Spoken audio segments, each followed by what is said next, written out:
నెల చివరిలో ఈ ప్రాంతానికి రావడానికి ప్రభువారు కృప చూపారు. అప్పుడు ప్రియులారా,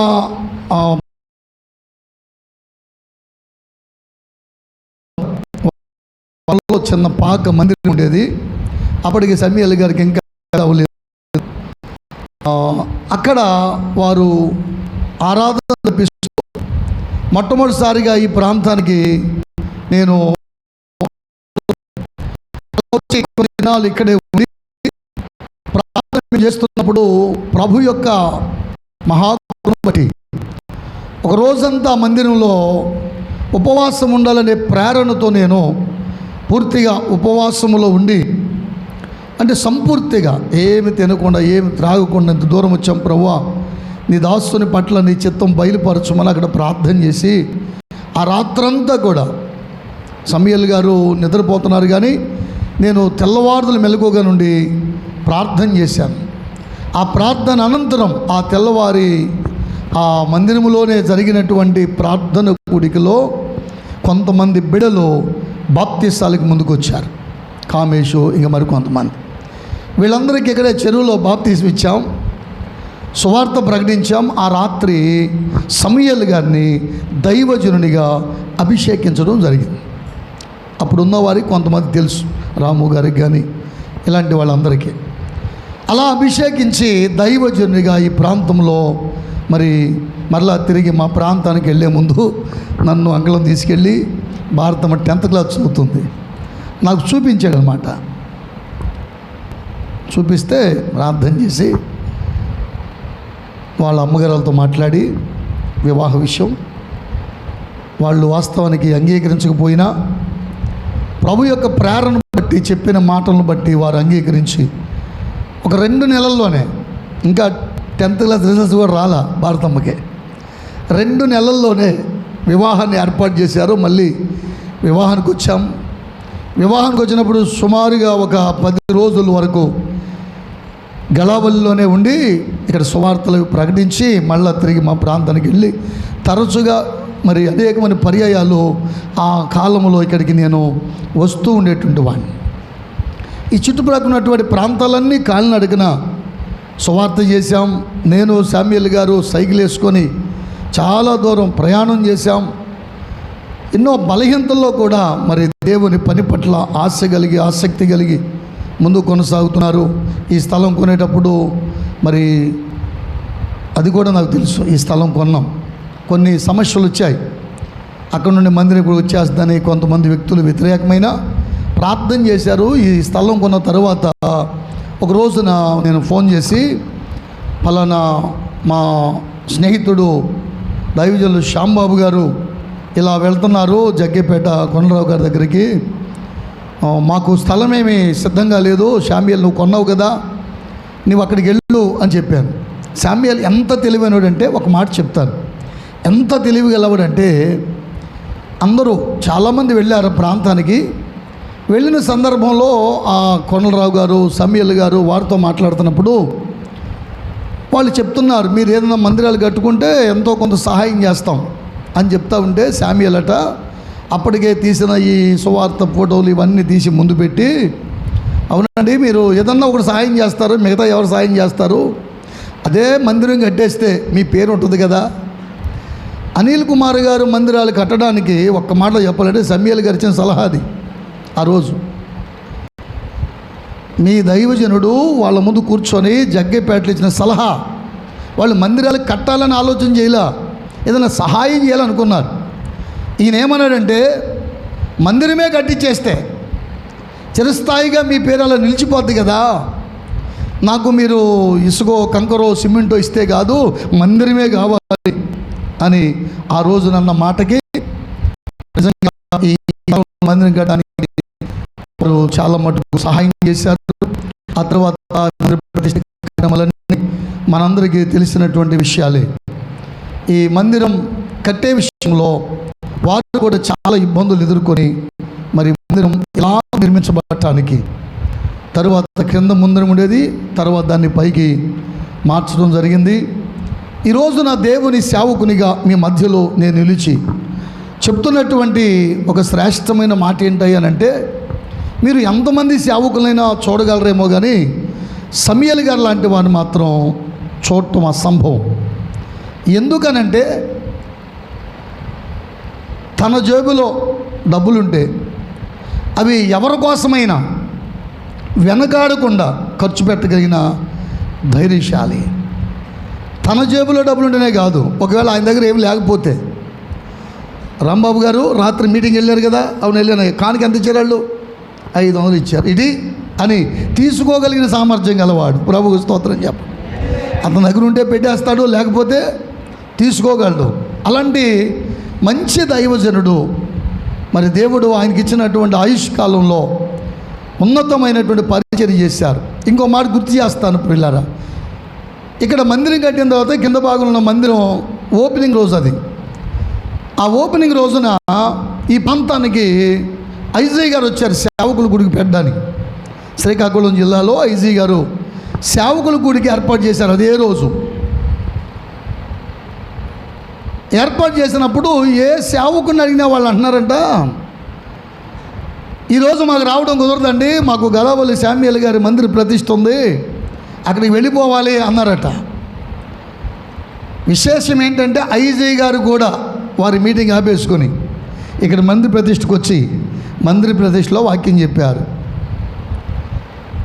అంటే సమూయేలు గారి యొక్క ప్రయాస, ఆయన త్యాగం, ఆయన పడినటువంటి కష్టం, ఇవన్నీ కూడా సేవకులుగా మా జీవితాలు కష్టాలే ఏ సేవకుని చూసినా. కాకపోతే ఆయన తక్కువ కాలంలో ఎక్కువ కష్టపడ్డాడు, ఎక్కువగా ప్రయాసపడ్డాడు.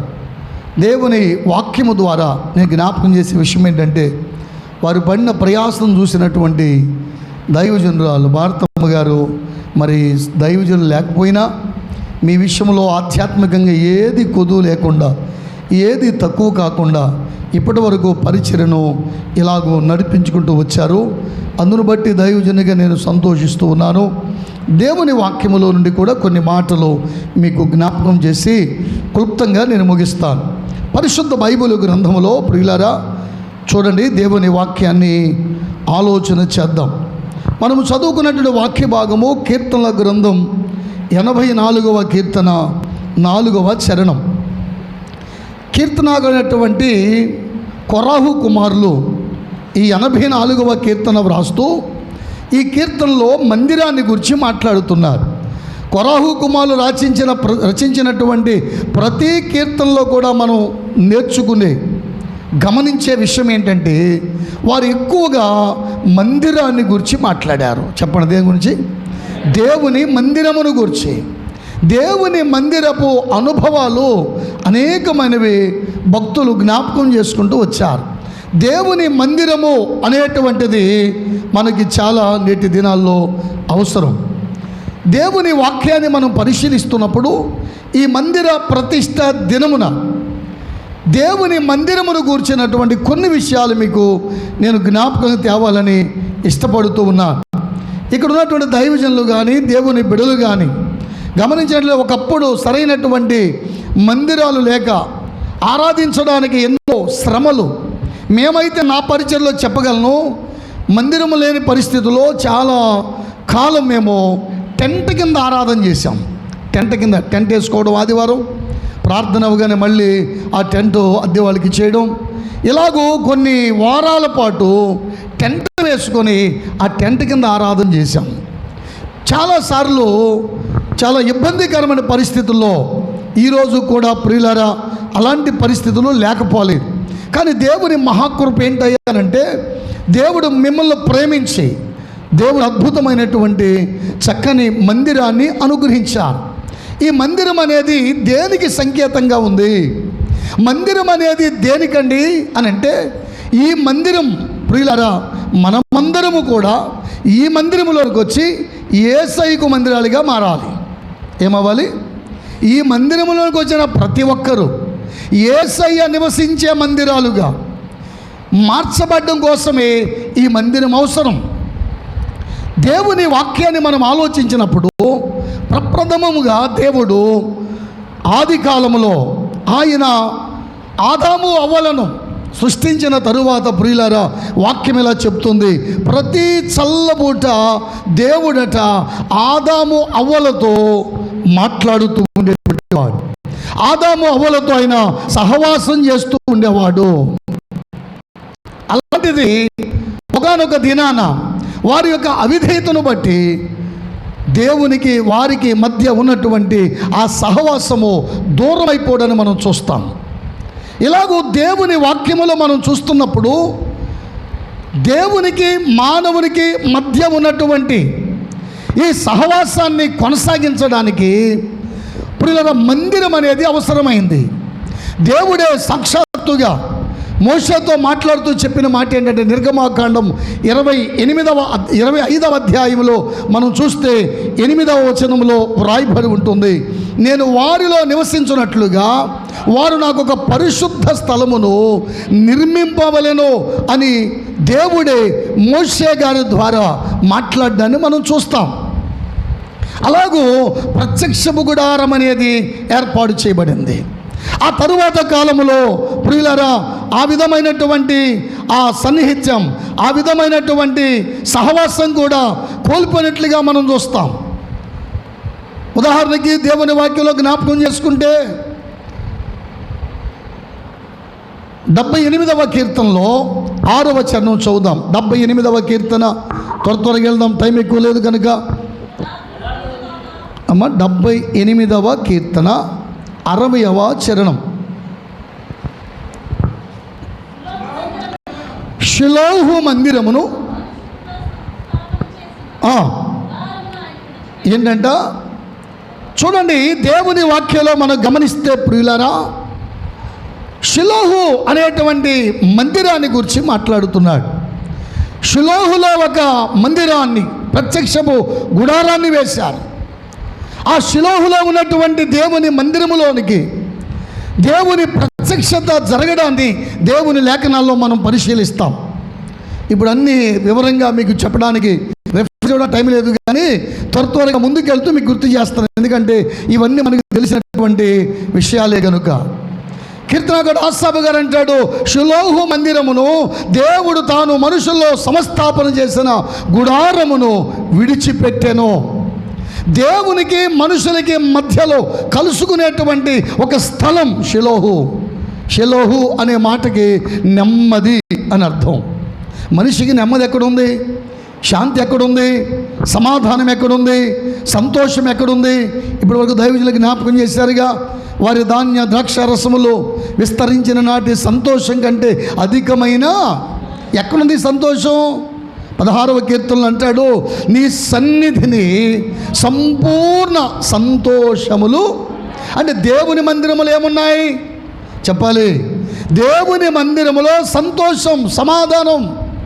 కాబట్టి షిలోహు మందిరములోనికి దేవుని ప్రత్యక్షత కలుగుతున్నటువంటి దినాలలో దేవుడు వారి మధ్య ఉన్నప్పుడు వారు ఎంత నెమ్మదిగా ఉన్నారో, కొంతకాలానికట ప్రజల యొక్క అజ్ఞానాన్ని బట్టి, ప్రజల యొక్క అపవిత్రతను బట్టి, ఆ పై 2 చరణాలు చదువుకుంటే 58, 59 చరణాల్లో ఆ మాటలు ఉంటాయి. వారి అజ్ఞానం, వారి యొక్క అపవిత్రత దేవుడు షిలోహు మందిరములో ఉండలేనట్టుగా వాక్యములు మనం చూస్తున్నాం. దేవుడు ఆదాము అవ్వలతో ఆయన వచ్చి వారితో సంభాషిస్తూ ముచ్చటిస్తున్నటువంటి ఆ స్థితిని కోల్పోయారు. తరువాత దేవుడే మానవుని ప్రేమించి మోషేతో మాట్లాడి ప్రత్యక్ష గుడాన్ని ఏర్పాటు చేసి, ప్రియులారా, ఇలాగూ ఒక చక్కని సహవాసాన్ని ఏర్పాటు చేస్తే ఆ విషయంలో కూడా ప్రజలు ఏమయ్యారంటే అజ్ఞానంగా ప్రవర్తించి అపవిత్రమైన కార్యాలు చేయడాన్ని బట్టి దేవుడు షిలోహు మందిరాన్ని విడిచి వెళ్ళిపోయాడు. అంటే మందిరం ఉంది కానీ మందిరములో ఎవరు లేరు? దేవుడు లేడు. ఈరోజు వాక్యాన్ని వింటున్న మీతో సూటిగానే అడుగుతున్న మాట ఏంటంటే, మన మందిరములో అవి ఉన్నాయి, ఇవి ఉన్నాయి అని చెప్పుకోవడం కాదు, దేవుడు ఉన్నాడా? దేవుని ఆత్మ ప్రత్యక్షత ఇక్కడ ఉందా? దేవుని ఆత్మ కదలికలు మీరు గుర్తించగలుగుతున్నారా? దేవుడు లేని మందిరాలు నిష్ప్రయోజనం. మందిరం ఉంది అంటే ఆ మందిరములో దేవుడు సంభాషణ జరగాలి దేవునితో. ఎప్పుడు దేవుడు మన నుండి వేరైపోతాడంటే, ఎప్పుడైతే అపవిత్రమైన కార్యాల వైపు మనుషులు మళ్ళుకుంటారో అప్పుడు దేవుడట వారి మధ్య నివసించలేడు. ఎందుకంటే ఆయన పరిశుద్ధుడు. మన దేవుడు ఎవరు చెప్పాలి? పరిశుద్ధ దేవుడు. ఆయన అపవిత్రత ఉన్న చోట ఉండడు. షిలోహు మందిరాన్ని దేవుడు విడిచిపెట్టాడని వాక్యం చెప్తుంది. ఆ తరువాత ఇలాగూ మనం లేఖనాల్లో గమనిస్తూ ఉంటే సొలొమోను గారి కాలంలో దేవుని మందిరం కట్టబడింది. దావీదు గారి కలిగిన ఆలోచన బట్టి దాన్ని దేవుడు అడిగించినప్పుడు సొలొమోను గారి ద్వారా మందిరం నిర్మాణం జరిగింది. ఆ మందిరాన్ని కూడా కొంతకాలానికి దేవుడు విడిచిపెట్టినట్లుగా ఆ మందిరం శత్రువుల చేతికి అప్పగించబడి ధ్వంసం చేయబడినట్లుగా మనము చూస్తాం. ఆ తరువాత సృష్టికర్త అయిన దేవుడే మన కోసమై మనతో సహవాసం చేయడానికి, మనల్ని ఆయన బిడలుగా చేసుకోవడానికి ఆయనే శరీరధారిగా ఈ భూమి మీదకి వచ్చి ఆయన తన్ను తాను బలిగా అర్పణగా అర్పించేసుకొని ఆయన ఆరోహణమై వెళుతూ దేవుని వాక్యములో మనం చూస్తే ఒక అద్భుతమైన మాటను జ్ఞాపకం చేశారు. యేసయ్య మనలో నివసించడానికి, యేసయ్య మనతో నివసించడానికి శరీరధారిగా ఈ భూమి మీదకి వచ్చారు. ఆయన చనిపోయి తిరిగి లేచి ఆయన వెళ్ళిపోయిన తర్వాత పరిశుద్ధాత్మను మన కొరకు పంపుతూ పౌలు భక్తుని ద్వారా ఓ చక్కని మాటని జ్ఞాపకం చేశారు. ఈ రాత్రి మనం చదువుకున్న వాక్య భాగంలో కొరహు కుమారులు అంటారు, దేవుని మందిరమందు నివసించువారు ధన్యులు. ఎవరు ధన్యులట? ఈ భూమి మీద ఎవరైనా అడగండి, ఎవరండి ధన్యులు అని. వారికి ఉన్నటువంటి అర్హతలను బట్టి, వారికి ఉన్న ఆస్తిపాస్తులను బట్టి, వారికి ఉన్నటువంటి భౌతిక సంబంధమైనటువంటి సామర్థ్యాన్ని బట్టి ధన్యులుగా ఎంచుకుంటాం. కానీ దేవుని ఎరిగినటువంటి దేవుని పిల్లలు కొరహు కుమారులు అంటారు, ఎవరైతే దేవుని మందిరమందు నివాసం చేస్తారో వారే ధన్యులు. అనగా ప్రియులారా, మనం ఏమవ్వాలి అనంటే దేవుని సన్నిధిలో దేవునితో సరి అయిన సంబంధాన్ని, సరి అయినటువంటి సహవాసాన్ని కలిగిన వారిగా ఉండాలి. అనగా ఇది భౌతికమైన మందిరం, ఇందులో ప్రార్థన జరుగుతున్నాయి, దేవుని పని కొరకు మాత్రమే ఈ మందిరం ఉపయోగించబడుతూ ఉంది. ప్రభు అన్నారు మరొక మాటలో, హస్తకృత్యమైన ఆలయములలో నేను నివసింపను అన్నారు. మరి దేవుడు నివసించే మందిరం ఏది అని అంటే ప్రియులారా, ఆ మందిరము మనమే అని వాక్యం చెప్తుంది. కనుక ఇప్పుడు నీ మందిరమందు నివసించు జనులు ధన్యులు అని కొరహు కుమారులు పలికినటువంటి ఆ మాటలో ఉన్నటువంటి ఆంతర్యం ఏమిటయ్యా? కొరహు కుమారులు అంత స్పష్టంగా అద్భుతంగా దేవుని మందిరమును గూర్చి కొనియాడడానికి కలిగిన కారణం ఏమిటి? దైవజనులు వారి బలాన్ని, వారి శ్రమని, వారికి ఉన్నటువంటి ధనాన్ని వెచ్చించి ఈ మందిరాన్ని ఇంత అద్భుతంగా నిర్మించడానికి కలిగిన కారణం ఏమిటి అని అంటే, ఈ రాత్రి మీకు నేను క్లుప్తంగా ఒక విషయాన్ని గుర్తు చేసి ముగించాలని ఆశపడుతున్నాను. ఈ మందిర ప్రతిష్ఠ దినమున ప్రియులారా దేవుడేం కోరుకుంటున్నాడు అని అంటే, ఈ మందిరం పెయింట్లు వేశారా, లేకపోతే ఈ మందిరానికి భౌతికంగా కావాల్సినవన్నీ సిద్ధం చేశారా లేదా అనేది ముఖ్యం కాదు. భౌతికంగా ఇవన్నీ మనకు అవసరమే, ఇవేవి అవసరం లేదు అని నేను చెప్పట్లేదు. కానీ ఇంతకంటే ప్రాముఖ్యమైనది మరొకటి ఉంది. ఈ రోజున మందిర ప్రతిష్ఠ అనుకున్నాం, అందరూ కూడా వచ్చారు, చక్కగా పాల్గొన్నారు. ప్రార్థన అయిపోయిన తర్వాత మీటింగ్ అవ్వగానే చెప్పండి ఈటింగు. అసలు దేవుడు కోరుకున్నది అదేనా? దేవుడు ఆశిస్తున్నది కేవలం మందిర ప్రతిష్ఠ రోజని చెప్పుకొని, యూదులు కనుక ఆ యెరూషలేములో మందిర ప్రతిష్ఠత పండుగ జరిగినట్లుగా గలావల్లో కూడా మందిర ప్రతిష్ఠ పేరు చెప్పుకొని ఎవరికి వారికి నచ్చినట్లుగా ఆ దైవజనులు చెప్పినట్లు వారు కొంచెం ఆలస్యంగా వచ్చినందుకు వాళ్ళు బాధపడుతున్నారు. కానీ మీలో ఎవరు బాధ ఉన్నట్లేదు. నాకు నువ్వు ఎప్పుడైనా ఆలస్యంగా దేవుని మందిరానికి వచ్చానే అని బాధపడ్డారా? మాట్లాడరేంటి? దేవుని మందిరానికి నేను ఆలస్యంగా వచ్చాను అనే బాధ ఉందా? ఆలస్యాన్ని ఇంగ్లీష్లో ఏమంటారంటే మైత్రే ఏమంటారు? లేటు. లేట్ అంటే అర్థం ఏంటి? అంతేగా, దైవజనులు యేసుబాబు గారు లేటు అంటే అర్థం ఏంటి చెప్పండి? లేరు, చనిపోయారు అని. ఇప్పుడు లేటుకు వచ్చిన వాళ్ళారా మీరందరూ మీ బ్రాకెట్లో లేట్ అని పెట్టుకోండి మీ పేరు పక్కన. మందిరములో ఉన్నట్ట ఆధ్యాత్మికంగా చచ్చిపోయినట్ట? ఎందుకు నీలో చలనం కలగట్లేదు? ఎంతమంది ఎన్ని రకాలుగా దేవుని వాక్యాన్ని బోధించినా ఈరోజు చాలామందిలో చలనం లేదండి. ఒక వ్యక్తిని పాపములోంచి విడిపించి పరలోక రాజ్యానికి తీసుకెళ్ళడానికి దేవుడు వాడుకున్న సాధనం దేవుని మందిరం. ప్రభుకు స్తోత్రం చెప్పు. ఏంటంట? ఒక వ్యక్తిని, ఒక పాపిని పాపములోంచి విడిపించి పరలోకానికి సిద్ధపరిచేటువంటి ఈ కార్యక్రమంలో దేవుడు ఏర్పాటు చేసుకున్న సాధనమే దేవుని మందిరము. దేవుని సాధనాలలో మందిరం ఒకటి. ఇది ఈరోజు చాలామందికి అర్థం కావట్లేదు. మందిరం అంటే చాలా నిర్లక్ష్యంగాను, మందిరం అంటే ఎంతో సొంత ఇంట్లోకి వెళ్ళినట్లుగా, ఒక సినిమా హాల్లోకి వెళ్ళినట్లుగా, నీకు నచ్చినప్పుడు వస్తున్నావు, నీ ఇష్టం వచ్చినట్టు వస్తున్నావు. అలా రావటానికి వీల్లేదు. ఇక్కడ సర్వశక్తిమంతుడైన దేవుడు ఉన్నాడు. దేవుని సన్నిధి ఉంది, దేవుని ప్రభావం ఉంది. యేసయ్యకు కోపం వచ్చిన ఒక సందర్భం ఏంటో తెలుసా? యేసయ్యకు కోపం ఎప్పుడు వచ్చిందండి? ఆయన మీద పడి వాళ్ళందరూ కొరలాలతో కొట్టినప్పుడు, ముఖం మీద ముసిగేసి గుద్దినప్పుడు, గడ్డం పట్టుకొని లాగినప్పుడు, తల మీద ముండ్ల కిరీటం పెట్టినప్పుడు కోపపడలా. అలాంటి చేసిన వాళ్ళందరిని గురించి ప్రభు అంటాడు, తండ్రి వీరేమి చేయుచున్నారో వీరెరుగరు గనుక వీరిని క్షమించండి. మరి ఏం కోపం వచ్చింది? ఏ విషయానికి కోపం వచ్చింది?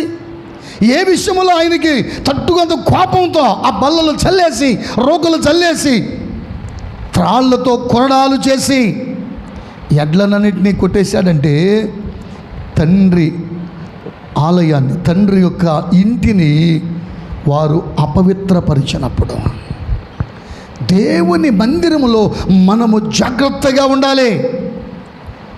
అందుకే పౌలు భక్తుడు ఓ చక్కని మాటని గుర్తు చేస్తాడు. చూడండి, పౌలు గారు తిమోతికి రాసినటువంటి మొదటి పత్రిక 3వ అధ్యాయము 15-16 వచనాలు.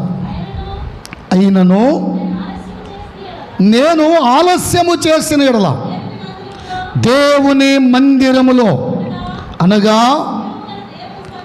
జీవము గల దేవుని సంఘములో జనులు ఎలాగూ ప్రవర్తింపవలెనో అది నీకు తెలియవలనని పౌలు గారు తిమోతికి పత్రిక రాస్తున్నాడు. వీటిని కాపరి పత్రికలు అంటాం. తిమోతి గారికి పత్రిక రాస్తుంటాడు, నా ప్రియ కుమారుడు తిమోతి, జీవము గల దేవుని సంఘములో, ఎక్కడ ఏమన్నాడు వాక్యంలో? ఇదిగో దేవుని మందిరములో.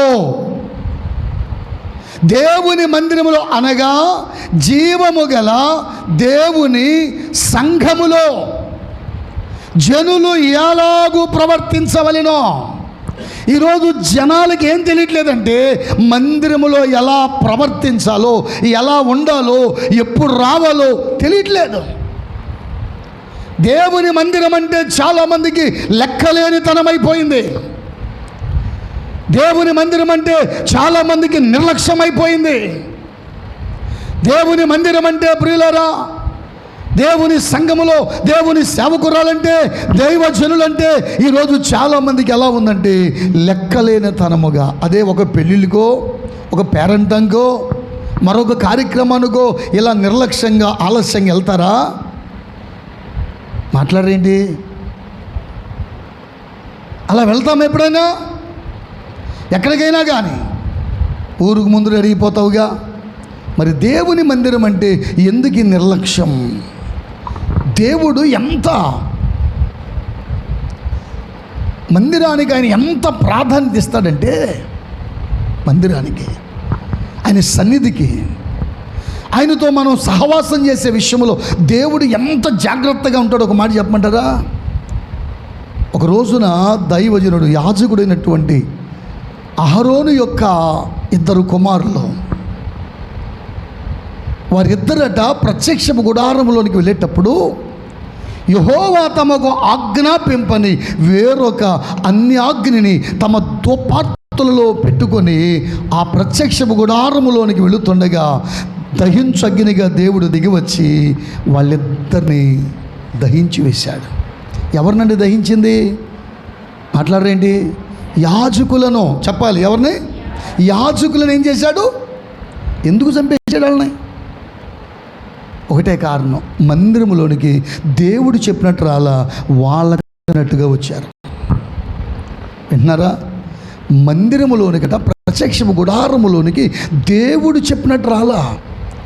దేవుడు ఆ కొండ మీద మోషేకి అన్నీ కూడా తెలియజేసి ఆ ప్రకారంగా మరలా వారికి బోధిస్తే, ఆ బోధన ప్రక్కన పెట్టి వీళ్ళకి నచ్చినట్టుగా బలిపీఠపు నిప్పులను కాకుండా వేరొక అన్యాగ్ని తెచ్చినప్పుడు దేవుడికి కోపం వచ్చి వారిని దహించి వేశాడు. ఇప్పుడు మన పరిస్థితి ఎలా ఉందంటే, దేవుడు ఏ శిక్ష వేయట్లేదు కాబట్టి ఎవరికి వారు విచ్చలవిడిగా వారికి అనుకూలమైనట్టుగా వస్తున్నారు, వెళ్ళిపోతున్నారు.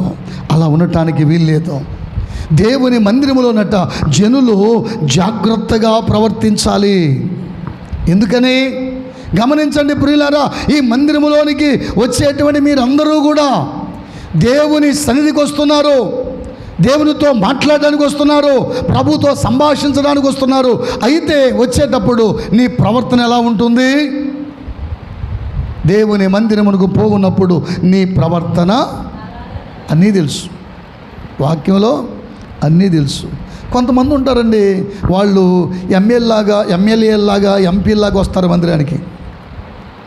ఎమ్మెల్యేలు ఎంపీలు ఎప్పుడు వస్తారు? జనం అందరూ వచ్చేసి వెయిట్ చేస్తూ ఉంటే అప్పుడు వస్తారు. సంఘాల్లో కూడా ఇలాంటి వాళ్ళు ఉంటారు. వీళ్ళకి సంఘ సభ్యులే కానీ సంఘంలో ఏ బాధ్యత ఉండదు. సంఘంలో పిల్లలే వీళ్ళు, కానీ వీళ్ళకి ఏం లేదంటే సంఘంలో బాధ్యత అనేది లేదు. ఈరోజు నేను అడుగుతున్నాను సహోదరులారా, సహోదరులారా, ఈరోజు నువ్వు కూర్చున్నటువంటి ఆ పరద ఎవరు వేశారు? నువ్వే వేసుకున్నావు? నువ్వే వేసావా? ఎవరో వేసిన పరదా మీద కూర్చున్నావు, ఎవరో వేసిన కుర్చీలో కూర్చున్నావు. నేను అడుగుతున్నాను, మరి నువ్వెప్పుడు వేస్తావు?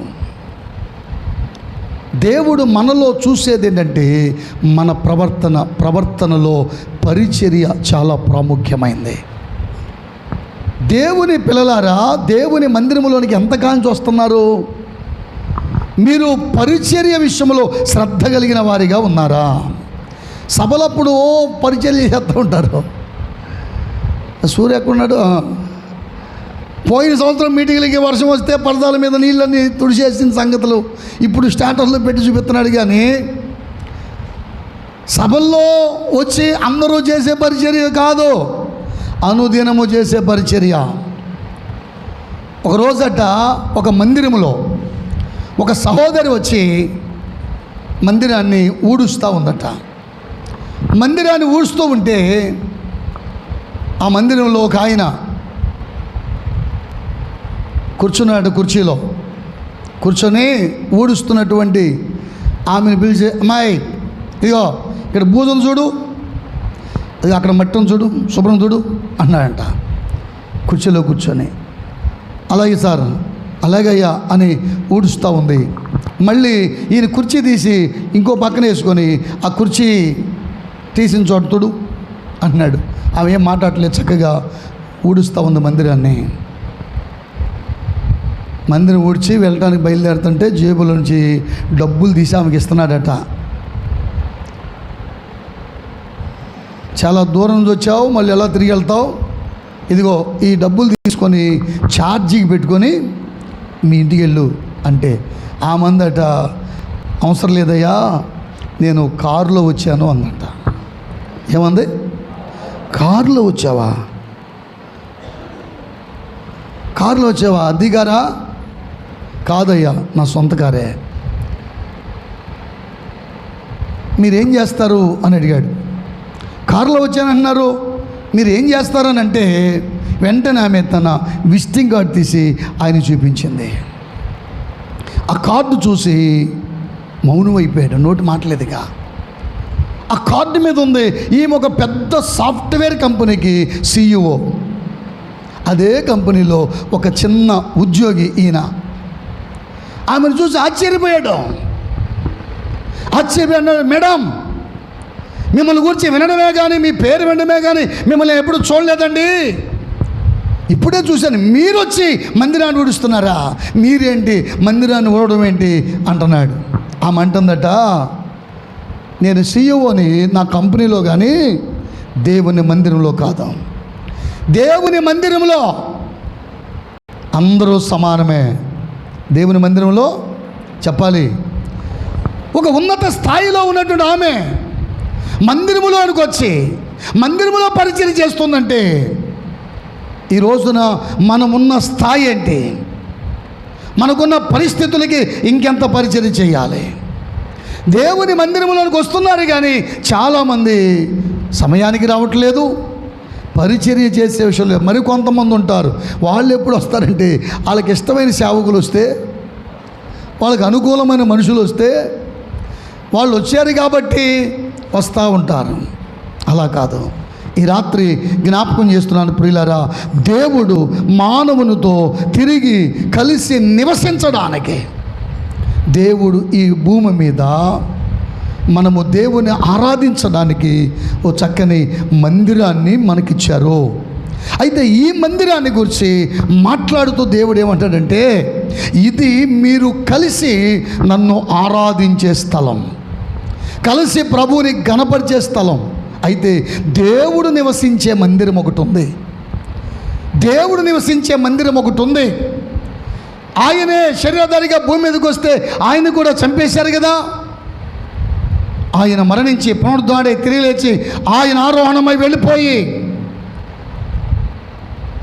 ప్రభువారు చెప్పినటువంటి ఒక శ్రేష్టమైన మాట అంటే పౌలు గారి ద్వారా, ఇప్పుడు మీరే ఆయన మందిరం. ఇప్పుడు దేవుని మందిరం ఏది చెప్పాలి. దేవుని మందిరం అంటేది ఆయన అన్నాడు, హస్తకృత్యమైన ఆలయాల్లో నేను నివసించను. ఇది ఎందుకంటే మనం ఆరాధించుకోవడానికి మనం ప్రభు కొరకు సిద్ధపడే విడిది గది లాంటిది. ఓ పెళ్లి కుమార్తె విడిది గది లాంటిది దేవుని మందిరం. అయితే ఇక్కడ నిన్ను నువ్వు అలంకరించుకోవడానికి దేవుని మందిరానికి వస్తే, మరి దేవుడు ఇప్పుడు ఎక్కడ ఉంటానంటున్నాడు, ఎక్కడ నివసించాలని ఇష్టపడుతున్నాడంటే మనలోనే. ఎక్కడంట? మనలో. కొరింథీయులకు రాసిన మొదటి పత్రిక 3వ అధ్యాయం 16వ వచనం. పౌలు కొరింథీయులకు రాసినటువంటి మొదటి పత్రికలో 3వ అధ్యాయము చూడండి 16వ వచనం. మీరు దేవుని ఆలయమై ఉన్నారనియు దేవుని ఆత్మ మీలో నివసించుచున్నాడనియు మీరు ఎరుగరా. చూడండి, ఈ వాక్యం ఇలా అన్నాడు. పౌలు గారు చెప్తున్నాడు. మీరు తర్వాత 10వ వచనం నుంచి చదువుకొని ఇంటికి వెళ్ళిన తర్వాత చాలా విషయాలు జ్ఞాపకం చేస్తాడు. ఇక్కడ ఏమన్నాడంటే, మీరు దేవుని ఆలయమై ఉన్నారనియు. ఇప్పుడు దేవుని ఆలయం అంటే ఏంటి అర్థమవుతా మీకేమన్నా? దేవుని ఆలయం అంటే ఏంటి? ఈ రాళ్లతో కట్టినటువంటి ఈ మందిరాన్ని గురించి నేను మాట్లాడట్లేదు. దేవుని మందిరం ఇప్పుడు ఎవరంటే మన దేహమే దేవుని ఆలయం. చెప్పండి, ఏం చెప్పాలి? మీరు దేవుని ఆలయము. మరో చోట ఏం చెప్పాడు? కొరింథీ 2వ పత్రికలో 6వ అధ్యాయంలో, మీ దేహము దేవుని వలన మీకు అనుగ్రహించబడి మీలోనున్న పరిశుద్ధాత్మకు ఆలయమై ఉన్నదని. అక్కడే చూడండి, కొరింథీ 1వ పత్రిక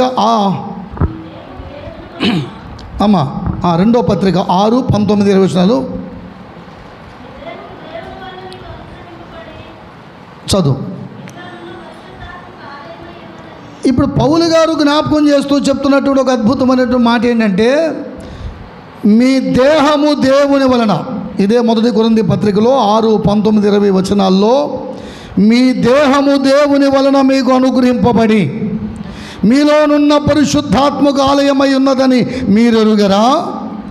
మీరు మీ సొత్తు కారు, విలువ పెట్టి కొనబడిన వారు కనుక మీ దేహములతో దేవుని మహిమపరచుడి. అలాగే ఇప్పుడు దేవుడు నివసించే ఆలయం మన దేహము. ఏంటిది? దేవుడు ఎక్కడ ఉండాలనుకున్నాడు? మనలో. ఇప్పుడు ఆయన మనలో నివసించాలి అనుకుంటున్నాడు. ఆయన మనలో నివసించాలి అని అనుకుంటే ఆయన నివసించేటువంటి యోగ్యమైన మందిరంగా నీవు ఉన్నావా? ఆయన నివసించడానికి తగిన మందిరాలుగా మనము సిద్ధపడి ఉన్నామా? అయితే చాలామంది ఈ దేహం అనే మందిరాన్ని పాడు చేస్తున్నారు. ఎవడైనాను నా మందిరమును పాడు చేసినట్లా నేను వాణ్ణి పాడు చేస్తానన్నాడు. నా ప్రియమైన దేవుని సంగమా, దేవుని మందిరములో నీ ప్రవర్తన ఎలా ఉంది? ఇది భౌతికంగా మనము దేవుని ఆరాధించే మందిరాన్ని గురించి చెప్తున్నాను. రెండవది దేవుడు నివసించే మందిరం, అది మన దేహమే అని వాక్యం చెప్తుంది. ఈ దేహం అనే మందిరములో దేవుడు నివసించాలి అంటే ఈ మందిరం ఎలా ఉండాలి? దేవునికి అనుకూలంగా ఉండాలి, అనగా పరిశుద్ధంగా ఉండాలి. 93వ కీర్తన 5వ చరణములు అంటాడు, ఎన్నటెన్నటికి పరిశుద్ధతయే నీ మందిరమునకు అనుకూలం. అనగా మన దేహం పరిశుద్ధంగా ఉండాలి. ఎవరైతే పరిశుద్ధంగా జీవించడానికి ఇష్టపడతారో వారిలోనికి ఆయన వస్తాడు, వారిలో ఆయన నివసిస్తాడు. ఎవరైతే దేవునికి అనుకూలమైన మందిరాలుగా మారతారో వారిని దేవుడు ఘనపరుస్తాడు, వారిని దేవుడు ఉన్నతులుగా గొప్పవారిగా చేస్తాడు. ఈరోజు చాలా దేవాలయాలు, దేవుని మందిరాలు ఏమైపోయినాయి అంటే శిథిలమైపోయినాయి, పాడైపోయినాయి, పతనమైపోయినాయి. ఎలా పతనమైపోయాయి? 1-2 మాటలు మీకు గుర్తు చేసి ముగిస్తాను. దేవుని మందిరం, మనమే దేవుని మందిరం అయితే ఈ మందిరములో దేవుడు నివసిస్తున్నాడా? నీ మందిరమునందు నివసించువారు ధన్యులు. మనము ధన్యులవ్వడం కోసమే ఈ మందిరంలోనికి వచ్చి దేవుని ఆరాధిస్తున్నాం. తద్వారా దేవుడు మనలను మందిరాలుగా చేసుకొని మనలో ఆయన నివసించడానికి ఇష్టపడుతున్నాడు. అయితే నివసించాలి అని అంటే, ఆయనే మనలో ఉండాలంటే మనం మొదటిగా ఏమవ్వాలంటే పరిశుద్ధులుగా ఉండాలి. ఈ పరిశుద్ధత ఏ విషయంలో ఉండాలి? ఈరోజు చాలామంది దేవుని పిల్లలు పాటలు బాగా పాడతారు, ప్రార్థనలు బాగా చేస్తారు, వాక్యం శ్రద్ధగా వింటారు, అన్ని విషయాల్లో బాగుంటారు. మందిరములో నుంచి బయటికి వెళితే వారి నోటమ్మటి వచ్చే మాటలు అపవిత్రమైనవే. ఈ శరీరములో ప్రతి అవయవాన్ని దేవుడు ఆయన చిత్త ప్రకారంగా ఉంచినప్పుడు ఈ అవయవములన్నీ కూడా దేవుని కోసమే వాడబడాలి కదా. ఈ అవయవములన్నీ కూడా పరిశుద్ధతకు నిలవాలి కదా. కానీ దేవుడు మనల్ని ప్రేమించి ఈ చక్కని దేహాన్ని ఇస్తే ఈ దేహముతో ఈనాడు చాలామంది ఏం చేస్తున్నారు? ఆదివారం వస్తేనేమో మందిరంలో ఉంటారు, సోమవారం నుంచి శనివారం దాకేమో చెప్పండి టీవీల ముందు ఉంటారు. నీ శరీరములో ఉన్న ప్రతి అవయవం పేరుకి దేవుని పిల్లలమే కానీ పరిశుద్ధత మచ్చుకైనా కనబడినటువంటి దినాల్లో ఉన్నాం. పరిశుద్ధంగా జీవించడంలో విఫలమైపోయిన వారిగా ఉన్నాం. దేవుని వాక్యాన్ని మనం చూస్తే ప్రియులరా, అలా ఎవరైతే ఉన్నారో వారి జీవితాల్లోనట దేవుని కోపము దిగి వచ్చింది. దేవుని మందిరం అది దేవుని కొరకు ప్రతిష్ఠించబడినది. ఇది ఏ రోజు అంటే మందిర ప్రతిష్ట రోజు. ఏం చేయాలి మనం ఇప్పుడు? ఇది మందిర ప్రతిష్ఠ రోజు అండి. అందుకే మిమ్మల్ని బంటి నుంచి పిలిచాం, అందుకే సమయాల గారు కూడా పిలిచాం, అందుకే మేము అందరం వచ్చాం. మందిర ప్రతిష్ఠ రోజు మనం ఏం చేయాలా? మనం కూడా ప్రతిష్ఠించుకోవాలిగా. వాక్యం ఏమిటంటే తండ్రి అయిన దేవుడు అట కుమారుడు యేసుక్రీస్తు వారిని ఈ లోకంలో ప్రతిష్ఠ చేశాడు అని ఉంది. ఎవరిని? తండ్రి అయినటువంటి దేవుడు కుమారుడైన యేసుక్రీస్తు ప్రభు వారిని ఈ లోకములో ప్రతిష్ఠించాడు. లోకములో ప్రతిష్ఠించాడు ఆయన్ని. మళ్ళీ అటు వెళ్తే సబ్జెక్ట్ మారిపోద్ది, ఇక్కడ వెళ్ళట్లేదు. ఇప్పుడు మనం ఏం చేయాలి మరి? ప్రతిష్ఠ రోజున, ఈ ప్రతిష్ఠ రోజున ఏం చేయాలి? ఏం చేస్తే దేవుడు సంతోషిస్తాడు? ఏం చేస్తే దేవుడు మిమ్మల్ని బట్టి మనల్ని బట్టి ఆనందిస్తాడు? మనం ఏం చేసినా ప్రభు కోసమే చేయాలిగా. ప్రభువుని ఆనందించడానికే చేయాలి. మనుషులను సంతోషపెట్టేవారుగా కాదు, దేవుని సంతోషపెట్టాలి. ఈ మందిర ప్రతిష్ఠ రోజున ప్రియులారా, మీ మట్టుకు మీరు స్థానిక సంఘంలో ఉన్నవారు గమనించవలసిన విషయం ఏంటంటే, మీలో నుండి దేవుడు ఏం కోరుకుంటున్నాడు, మనము ఎలా ఉంటే, ఏం చేస్తే ఈ రాత్రి ఆయన ఇష్టపడతాడు, మాకు చెప్పండి అయ్యారు, మేము ఆ ప్రకారం చేస్తాం అన్నవాళ్ళు చేస్తండి. ఈ మందిర ప్రతిష్ఠ రోజున మేము ఏం చేస్తే దేవుడు సంతోషిస్తాడో మాకు చెప్పండి, మేము ఆ ప్రకారం చేస్తాం అన్న వాళ్ళు చేస్తండి. మిగిలిన వాళ్ళు చాలా తెలివైన వాళ్ళు, వీళ్ళు గోడ మీద పిల్లి లాంటి వాళ్ళు, అటు ఉంటారు ఇటు ఉంటారు. లేనిపోయింది పాస్టర్ గారు కాలికెత్తే మెడగేస్తారు, మెడగెత్తే కాలికేస్తారు. ఇప్పుడు లేనిపోయింది వాళ్ళు చేస్తామని చెప్పపోతే, చెప్పిన తర్వాత చేయకపోతే మళ్ళీ అదొక బాధ అన్నట్టు తెలివిగల వాళ్ళందరూ కూడా మౌనంగా ఉన్నాడు చూస్తున్నారు. నువ్వు ఎందుకు వచ్చావు మందిరానికి? మందిర ప్రతిష్ఠ రోజు నువ్వు కూడా ఏదో చేయడానికేగా, దేవుని కొరకు ఏదో ఒకటి చెయ్యాలి కదా. ఏం చేశానయ్యా నీ కోసం ఈ బ్రతుకునిచ్చావని, ఏం మోసానయ్యా నీ కోసం నీవు నన్ను చూసావని, ఒక్కరినైనా ఒక ఆత్మనైనా, ఒక్కరినైనా ఒక ఆత్మనైనా రక్షించానా, నీకై వెలిగించానా. ఒక్కరినైనా ఒక ఆత్మనైనా రక్షించానా, నీకై వెలిగించానా.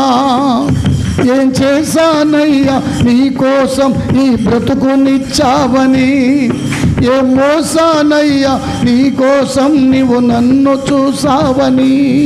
హల్లెలూయా. ఏం చేసావు దేవుని కోసం? దేవునికి చాలా చేశాడు. ఈ రాత్రి అంతా చెప్పినా చాలాన్ని కార్యాలు ప్రభు చేశాడు. అన్నిట్లో ప్రాముఖ్యమైనది ఏంటంటే మనల్ని సజీవ లెక్కలో ఉంచాడు. అదే ఆయన చేసిన మహా అద్భుతం. నీకన్నా నాకన్నా గనులు ఎంతోమంది ఈ దినాన్ని చూడలేక వెళ్ళిపోయారు. కానీ ఇంకా దేవుడు మనం సజీవంగా ఉంచి, ఎందుకంటే నువ్వు దేవుని కొరకు ఏమైనా చేస్తావేమోనని. ఈ ప్రతిష్ఠ రోజు దేవుని కొరకు ఏం చేయాలి? ఏం చేస్తే ఆయన సంతోషిస్తాడు. చూడండి, ఒక మాట చూపిస్తాను త్వరగా. పేతురు రాసిన మొదటి పత్రిక 3వ అధ్యాయం 16వ వచనం. పేతురు రాసినటువంటి మొదటి పత్రిక 3వ అధ్యాయము 16వ వచనం.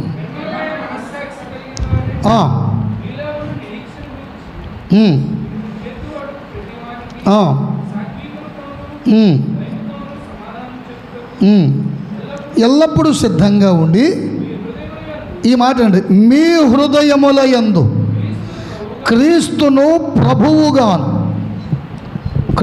ప్రభువుగా ఏం చేయాలి? ఈ మందిర ప్రతిష్ఠ రోజున దేవుని బిడ్డలారా, మీరందరూ ఏం చేయవలసినటువంటి అవసరం ఉందంటే, ప్రభు చెప్తున్నారు, మీ హృదయములలో క్రీస్తును ప్రభువుగా ప్రతిష్ఠించండి. ఏం చేయాలంట? అంటే క్రీస్తు ఎక్కడ ఉండాలి? మాట్లాడండి.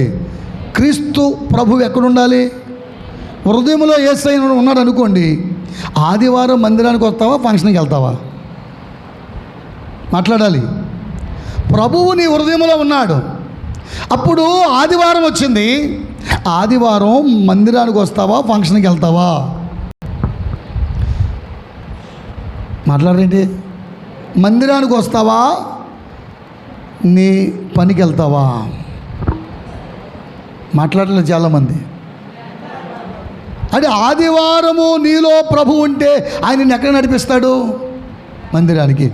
బుధవారం ఎక్కడ నడిపిస్తాడు? అంటే నువ్వు రావట్లేదంటే నీ లోపల ఎవరు లేరు, ఇంకా నువ్వేం చేయలేదు, ప్రభువుకి నీ హృదయాన్ని ప్రతిష్ఠ చేయలేదు. నేను ధైర్యంగా చెప్తాను ఏంటంటే, ఈ 27 సంవత్సరాల సేవ అనుభవంలో ఎప్పుడు ప్రభు కంటే దేనికి ప్రాధాన్యత ఇవ్వలేదు. సొంత కుటుంబాల్లో జరిగే కార్యక్రమాల కంటే కూడా, సొంత కుటుంబాల్లో జరిగేటువంటి ఫంక్షన్స్ కంటే కూడా, ఈ ఫంక్షన్కి జరుగుతున్న విడిచిపెట్టి దేవుని పనికి వెళ్ళిపోయిన సందర్భాలు అనేకమైనవి ఉన్నాయి. అందుకే మీకు ధైర్యంగా చెప్తున్నాను. ఎందుకో తెలుసా? దేవుని కొరకు మన హృదయాన్ని ఏం చేయాలి?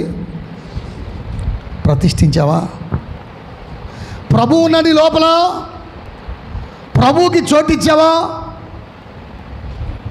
ఈరోజు మనమే కదులుచున్న మందిరాలము. ఇది కదలని మందిరం. ఈ మందిర ప్రతిష్ఠ చేస్తున్నావు, మరి ఈ మందిర ప్రతిష్ఠ ఎప్పుడు చేస్తావు? ఈ మందిరం ప్రతిష్ఠించి ఎంతకాలమైంది? అసలు ఈ మందిరం ప్రతిష్ఠ అనేది జరిగిందా? మరి ఇది ప్రతిష్ఠించకుండా ఈ ప్రతిష్టలో పాల్గొనే లాభం ఏంటి? దేవుని కొరకు నువ్వు బ్రతకడానికి ఒక తీర్మానం చేసుకోకుండా, దేవుని కొరకు నిన్ను నువ్వు సమర్పించుకోకుండా, దేవుని కొరకు బ్రతకడానికి ఇష్టపడకుండా ప్రభువు నీ లోపలుంటే నువ్వు ఏ పాప నీచ కార్యాలకి పరుగులు తీయవు. ఇహలోక సంబంధమైన ఏ మాలిన్యాన్ని నీకు అంటనివ్వు. ఈరోజున దేవుని పిల్లలమే కానీ లోకం దృష్టిలో ప్రభువుని అవమానపరిచేటువంటి వ్యక్తులుగా అనేక మంది మిగిలిపోతున్నారు. దైవజనుడు మీ కొరకు త్యాగం చేసింది, దైవజనుడు తన చివరి ప్రాణాన్ని విడిచేంత వరకు ప్రయాసపడింది ఏంటంటే, నా పిల్లల్ని దేవుని కొరకు పెంచాలి, దేవుని మార్గంలో పెంచాలి. ఏదో మందిర ప్రతిష్ఠ వచ్చి కనపడితే కాదు. ఈరోజు వాక్యం ద్వారా మీకు జ్ఞాపకం చేస్తున్నాను, అనుదినము మీరు దేవుని మందిరంలో కనిపించాలి. అనుదినము మిమ్మల్ని మీరు మీ ప్రతిష్టతను జ్ఞాపకం చేసుకోవాలి. దేవుని కొరకు నిలబడే వ్యక్తులుగా ఉండడానికి ఇష్టపడుతున్నామా? అలాంటి అవకాశాన్ని ఇచ్చేవారిగా మనం ఉన్నామా? ఆలోచన చేయండి. మా పాస్టర్ గారు ఉన్నారు, ఇప్పుడు లేదు, చనిపోయారు. ఆయన గవర్నమెంట్ జాబ్ చేస్తూ సేవ చేశారు. ఈ సేవ చేసేటువంటి క్రమంలో ఒక రోజున, ఇది లైవ్ వెళ్తున్నా అనుకుంటా, ఆయన తోటి ఉద్యోగులు వీళ్ళందరూ కలిసి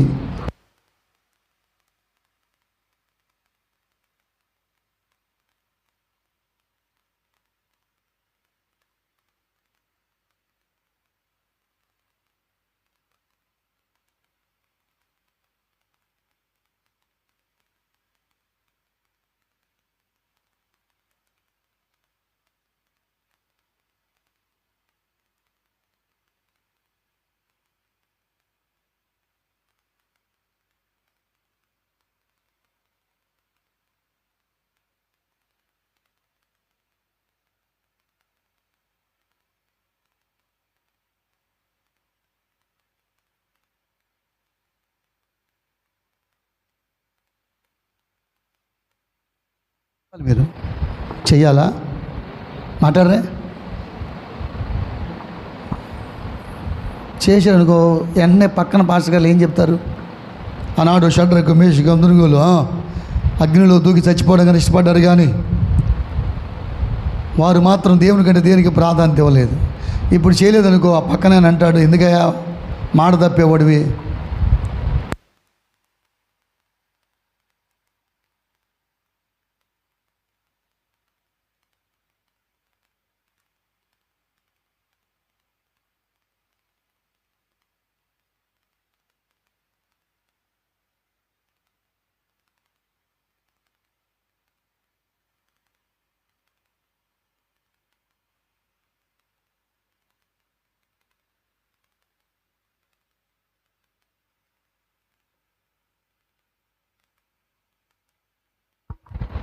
ఎందుకంటే మనము దేవుని పిల్లలం. ఓ చిన్న చిన్న విషయాల్లో సులువుగా చిక్కులు పెట్టే పాపాలు మనల్ని వెంటాడుతూ ఉంటాయి. మనం ఏం చేయాలి తెలుసా? ప్రభువుని మన లోపల పెట్టుకుంటే అలాంటి పాపములో పడిపోకుండా ఆయన కాపాడుతాడు, ఆయన భద్రపరుస్తాడు, క్షేమాన్ని ఇస్తాడు. నువ్వు దేవుని సంఘములో ఎలా ఉన్నావు? దేవుని మందిరములో ఎలా ఉన్నావు? దేవుని ప్రతిష్ఠించుకున్న వ్యక్తిగా గుండెల్లాంటి పెట్టుకొని ముందు కొనసాగలుగుతున్నావా? పౌలు గారు తిమోతికి రాసినటువంటి 2వ పత్రికలో 4వ అధ్యాయంలో, తర్వాత మీరు చదువుకోండి ప్రియులారా, చాలా విషయాలు తిమోతికి చెప్తూ ఒక 4 వ్యక్తుల గురించి మాట్లాడతాడు. 4 వ్యక్తులు. వారిలో ఒక ఆయన దేమా. ఎవరు? దేమా. దేమా గురించి ఏమన్నాడు? దేమా ఇహలోకమును స్నేహించి నన్ను విడిచి వెళ్ళిపోయాడు.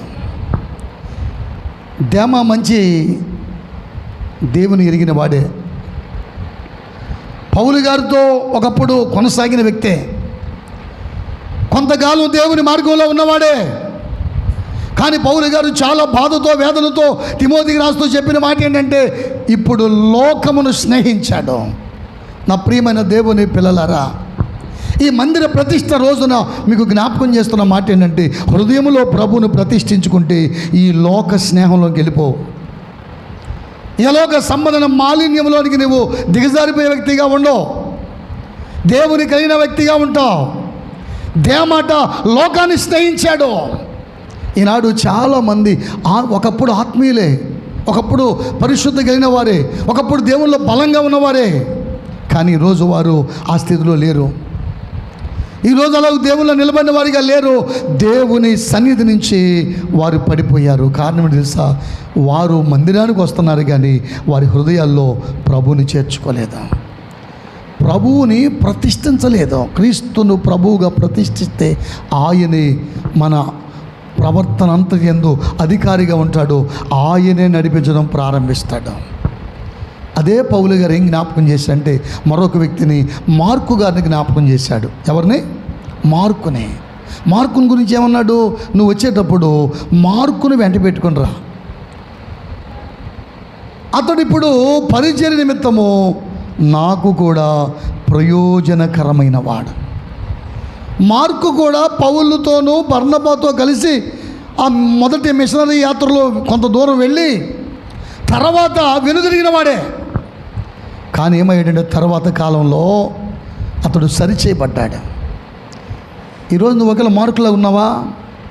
నీ ఆత్మీయ స్థితి మార్కులాగా వెనకంజ వేసినటువంటి అనుభవంలో ఉన్నావా? ఇప్పుడే ప్రభుని, క్రీస్తుని ప్రభువుగా నువ్వు ప్రతిష్ఠించుకో. నీవు నిష్ప్రయోజకుడిగా మిగలవు, ప్రయోజనకరమైన వ్యక్తిగా మిగులుతావు. ఎందుకు నా జీవితంలో అయిపోతుంది, ఎందుకు నా బ్రతికలు అయిపోతుంది, దేవుడు నా కొరకు ఏం చేయట్లేదేంటి? మేము మధ్యాహ్న కాల సమయంలో మన తౌటి గారింటికి వెళ్ళాం. తౌటి బ్రదర్ దగ్గరికి వెళ్తే భోజనం చేసిన తర్వాత అలా ఊరికే బయటకు వచ్చామన్నమాట. ఆ బయట ఒక ఆయన పడవ తయారు చేస్తున్నారు. పడవని తయారు చేస్తుంటే మా అయ్యగారికి కూడా పడవల గురించి బాగా తెలుసు. వాళ్ళకు కూడా సొంత పడవ ఒకటి ఉంది. మరి వీళ్ళు మాట్లాడుకుంటున్నారు, ఆ పడవ గురించి మాట్లాడుకుంటున్నారు. సరే వీళ్ళ మాటలు మనకెందుకులే అనుకుని నేను లోపలికి వెళ్ళిపోయాను. ఈలోగా మేమందరం వెళ్ళిపోయిన తర్వాత ఈయన అడుగుతున్నాంట, ఆయన మీ ఊరు ఆయన, ఏమండి మీరందరూ సువార్త చెప్తున్నారు బాగుంది, ఈ మధ్య ఒక సంఘటన జరిగింది మీకు తెలుసా? అదేంటంటే, ఒక ఆయన యేసుప్రభుని నమ్ముకున్నాడంట. నమ్ముకున్న తర్వాత ఆయనకి బలహీనత వచ్చేసింది, రోగం వచ్చేస్తే ఆ రోగాన్ని పడుంటే కల్లోకి ఎవరో వచ్చి, నువ్వు ఆ యేసు ప్రభుని వదిలేస్తే నేను నిన్ను బాగు చేస్తా అని చెప్పాడంట. అయినా ఈయన యేసు ప్రభుని వదలలేదు. అలాగ పలుమార్లు బలహీనయ్యాడు. వాళ్ళు వచ్చేసి చెబుతున్నారు, సరే బాగుపడదాం ముఖ్యం కదా, ఎవరైతే మనకెందుకు అనుకున్నాడంట. అప్పుడు బాగుపడ్డాడంట. అన్నీ అంటాలే, అర్థమైంది మీకు? అంటే దానికి సాక్ష్యం రుజువేమీ లేదు. మరి దేవుడు దైవజనునికి ఏమి చెప్పాను, ఆ సమయంలోనే జ్ఞానం ఇస్తాడని మా అయ్యగారు చెప్పాడంట. అయ్యా నిజమే, కానీ వాళ్ళ సంగతి వీళ్ళ సంగతి ఎందుకు, నన్నే తీసుకో. ఉదాహరణకి 2000 సంవత్సరంలో గుండె జబ్బు వచ్చింది, చచ్చిపోతావు బతకు అన్నారు. ఇక నీ పని అయిపోయింది. మా ఊరోళ్ళు కూడా ఇక బతకడరా అనుకున్నారు. ఇది ఏ సంవత్సరం? 2000. ఇంకా బతికే ఉన్నాను. యేసయ్య బతికించండి నన్ను, దేవునికి స్తోత్రం. కాబట్టి నేను చాలా రుజువు నీకు. బహుశా నువ్వు చెప్పే ఆ వ్యక్తికి దేవుని గురించి సరిగా తెలిసి ఉండదు. దేవుని గురించి తెలిసినోడు సావనన్నా చస్తాడు, కానీ వదిలిపెట్టడం మాత్రం ఒక రకంగా సువార్త చెప్పేశాడు. ప్రభువుకు మహిమ కలుగును గాక. ఈరోజు సువార్త ప్రకటిస్తున్నాం, ఇతరులకి ప్రభుని గురించి బాగానే చెప్తున్నాం. అసలు నేను అడిగే మాట ఏంటంటే, మందిర ప్రతిష్ఠ దినాన నీ హృదయంలో క్రీస్తుని ప్రభువుగా మీరు ప్రతిష్ఠించారా? క్రీస్తుని ప్రభువుగా నువ్వు ప్రతిష్ఠిస్తే క్రీస్తుకు తప్ప మరి దేనికి ప్రాధాన్యత ఇవ్వో. క్రీస్తు కంటే ఎవరిని ఎక్కువగా ప్రేమించో. క్రీస్తు కంటే నీ పనులు నీకు ఎక్కువ కాదో. ప్రభు కోసం నిలబడతావు. మిమ్మల్ని అలా నిలబెట్టాలనే దైవజనుడి ప్రాంతానికి వచ్చాడు. ఆయన రావడం కాదు, దేవుడు ఆయన పంపించారు. మీలో చాలామంది యవనస్తులు చెప్తూ ఉంటారు, శామ్యూయల్ గారే రాకపోతే మేమేమైపోయేవాళ్ళమో, ఎక్కడ ఉండేవాళ్ళమో, ఎలా ఉండేవాళ్ళమో.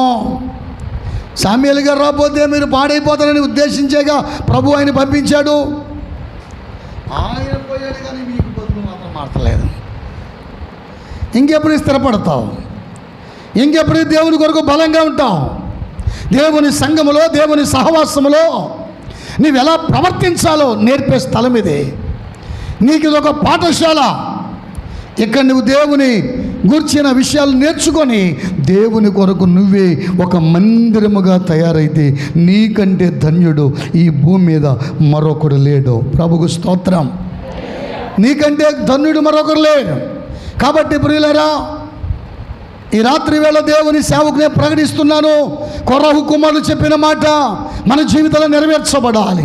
మనము ధన్యకరమైన వారిగా ఉండాలంటే మనం ఏదో ఆచార భక్తి చేయడం కాదు, ఆధ్యాత్మికంగా క్రీస్తు ప్రభుని మనం కలిగిన వారమై ఉండి ఈ లోకానికి క్రీస్తు ప్రభుని చూపించేవారుగా ఉండగలిగితే అప్పుడు మందిర ప్రతిష్ఠ రోజు అవుతుంది. అప్పుడు నీవే ఒక మందిరమై ప్రభువుకు ప్రతిష్ఠించుకున్నప్పుడే ఈ మందిర ప్రతిష్ఠకి ఒక సార్థకత ఉంటుంది. అంతేగాని సేవకురాలంటే లెక్క లేకుండా, సేవకులంటే లెక్క లేకుండా, దేవుని మందిరం అంటే లెక్క లేకుండా జీవిస్తే కాదు. దేవుడు మనకి చక్కని మందిరాన్ని ఇచ్చాడు. ఇలాంటి మందిరాలు లేనివారు అనేక మంది ఉన్నారు, మీకు ఇచ్చారు. మీరేం చేయాలి?